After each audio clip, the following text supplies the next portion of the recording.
सांगली जिल्ह्यामध्ये वादळी वारे आणि विजांच्या कडकडाटासह गारांसह झालेला पाऊस यामुळे शेतकऱ्यांचं अतोनात नुकसान झालंय।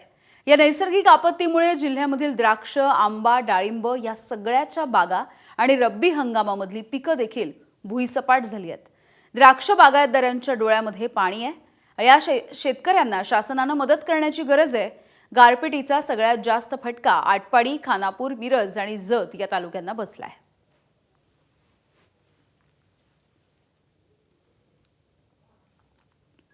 पूर्णपणे बाग मनी फुटलेला आहे द्राक्षाचं। आता 105 रुपये हा प्लॉट मागितलेला होता। आता ह्याला 1 रुपया सुद्धा आता ह्याचा होत नाही। रॅगवर टाकलं तर बेजान सगळं फुल होणार आहे, जे फळपाट तयार होणार आहे। पाडव्यामुळे 2 दिवस फक्त प्लॉट हार्वेस्टिंग होणार होतं परवा। कमीत कमी 25 ते 30 लाख रुपये ह्या प्लॉटचं नुकसान झाले पूर्ण। आता असे अनेक शेतकरी आहेत।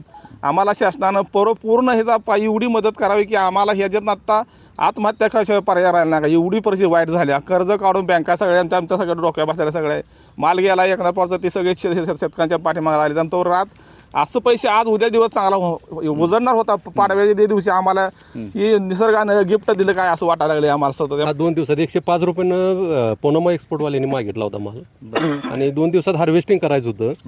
तर काल संध्याकाळच्या दरम्यान 1.5 तास अशी चारही बाजूनी फिरत अशी गारपीट अशी म्हणजे फिरून गारपीट झाल्यामुळं यातलं एक मनीसुद्धा शिल्लक राहिला नाही।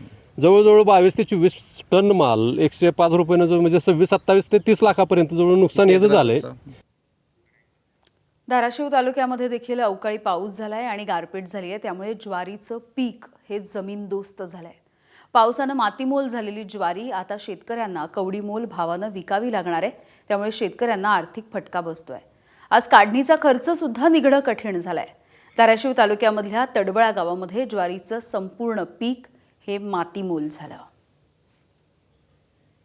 आता आमचे कालच्या अवकाळी पावसानं गारपीट झाल्यामुळं ही नुकसान झालेले ज्वारीचं। तर त्या नुकसानीला येऊन शासनाने स्पॉटला येऊन पंचनामे करावे आणि तात्काळ मदत आम्हाला द्यावी। बुलढाणा जिल्ह्यामध्ये अवकाळी पाऊस आणि गारपिटीनं मोठं संकट ओढावलंय। 19 आणि 20 मार्चला झालेल्या या नैसर्गिक आपत्तीमुळे तब्बल 201 गावांमधील सुमारे 3802 हेक्टरवरच्या रब्बी पिकांचं अतोनात नुकसान झालं। गहू, ज्वारी, हरभरा, कांदा यासोबतच मोसंबी, संत्री, लिंबू आणि केळी या फळबागांना देखील मोठा फटका बसलाय। कृषी विभागानं प्राथमिक अहवाल जिल्हाधिकाऱ्यांकडे सादर केलाय। आता शेतकरी मदतीची प्रतीक्षा करतायत।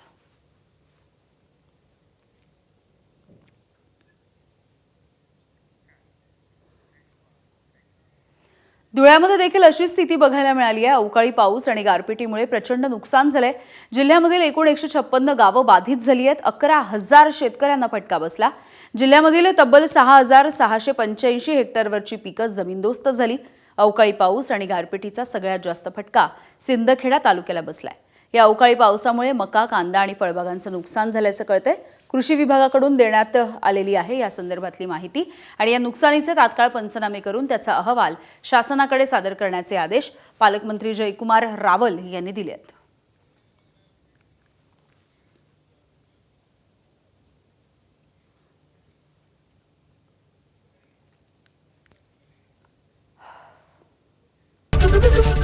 एबीपी माझा, उघडा डोळे बघा नीट।